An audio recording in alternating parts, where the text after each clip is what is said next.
All right. Well, a couple basketball games have happened since the last time we recorded. Yes. Wichita State on, what was it, last Thursday, I believe, and then Cincinnati on Sunday.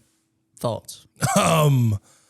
They've righted the ship in a lot of ways. I feel good about where they're at, man. Like I after that Temple game, and by the way, the Temple win on the road with that last second shot by Kendrick Davis looks better now that they beat Houston. Yeah. But I think defensively they're a little more locked in. They covered the 3-point line against Cincinnati really well. And they handled both of those games just sort of from start to finish comfortably.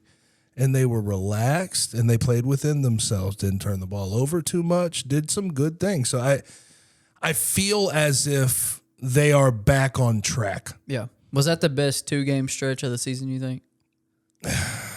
Not from quality necessarily, but just from like the product that was on the floor. I think so. I agree. Yeah. I agree. I think the Cincinnati game was arguably the best game they've played all year. The most complete game that they've played all year, both ends of the floor.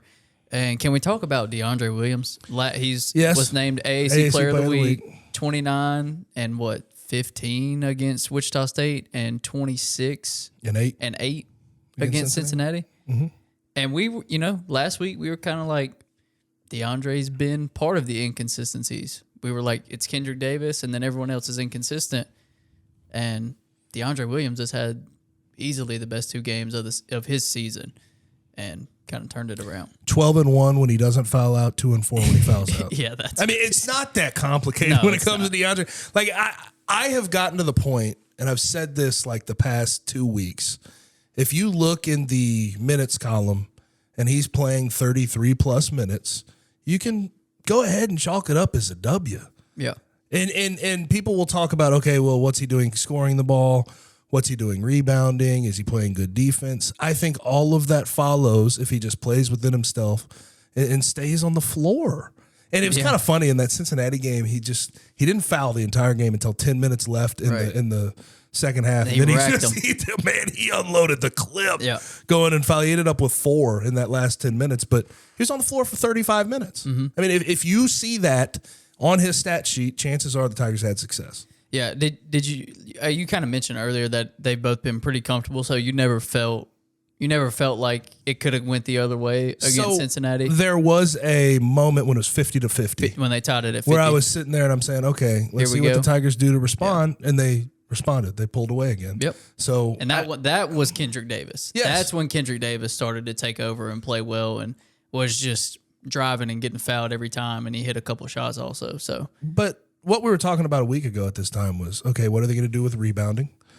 They seem to have figured that out. The last 2 games they've won in the rebounding department. And defensively, what are they going to do in covering the 3-point line? Cincinnati was a 36%, one of the best in the conference. The best in the conference. The best in the conference. 36% from 3, and in that first half held them to 1 for 13. Yep.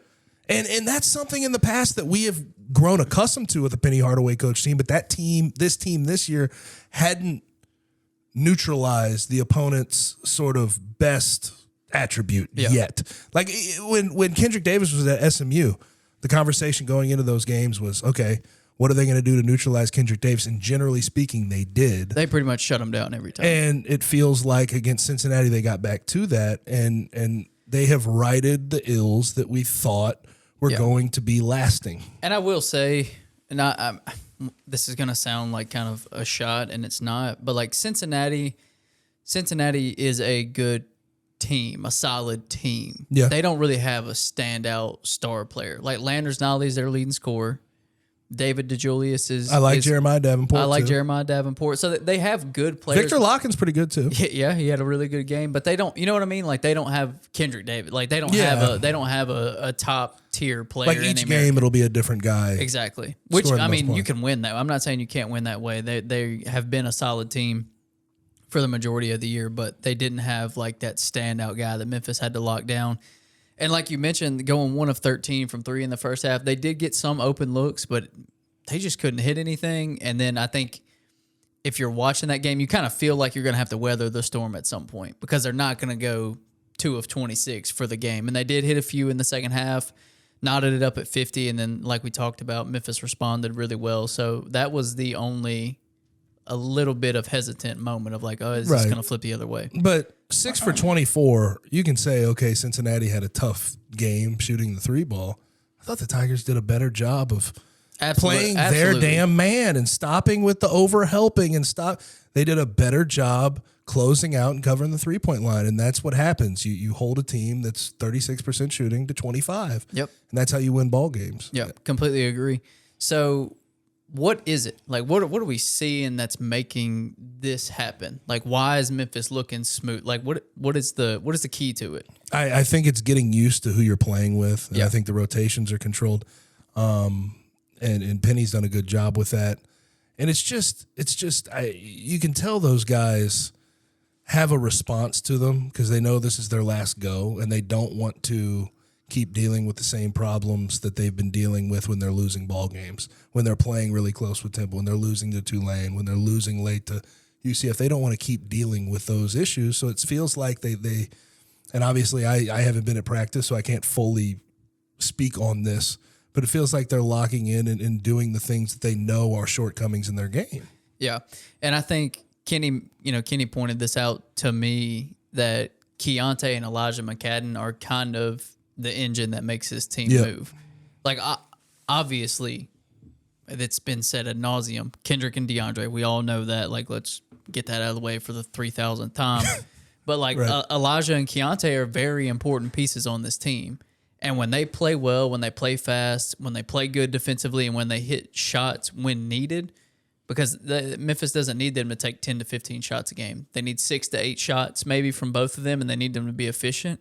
And when they are and they're playing good defense, that's when Memphis looks like they're a much better team. And those guys are helpful with rebounding and distributing, and they've done a good job with that. And the only shortcoming right now that's very glaring, like Victor Locken had 22 and 10, they need Malco back in a big way. And like I know the positivity that was around KO in the preseason, 7 foot or 6'11", whatever he is, long, can block shots. He's athletic. He can touch the top of the backboard when he jumps up. Yeah.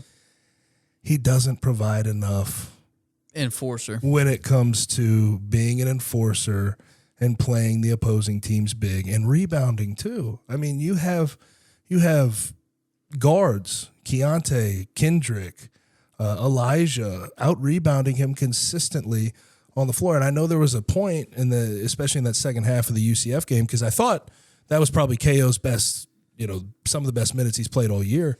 There was some frustration from the fan base talking about, well, why isn't he out there for the second half?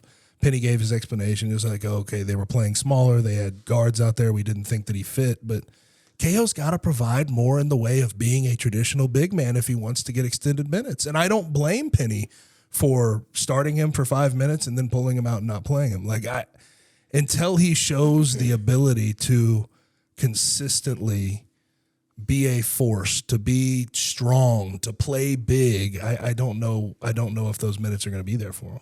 Yeah, and I will say part of the Victor Locken stuff, Penny said it after the game that it was part of the game plan. It was understanding personnel. And actually, me and Kenny jumped on the phone as soon as the game ended.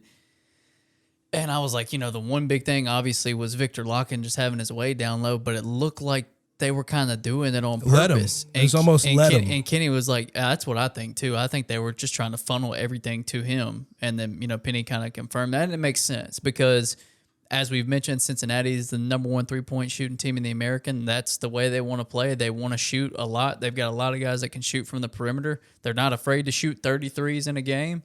And so neutralizing that and making them use Victor Locken, who's solid but nothing spectacular, it worked.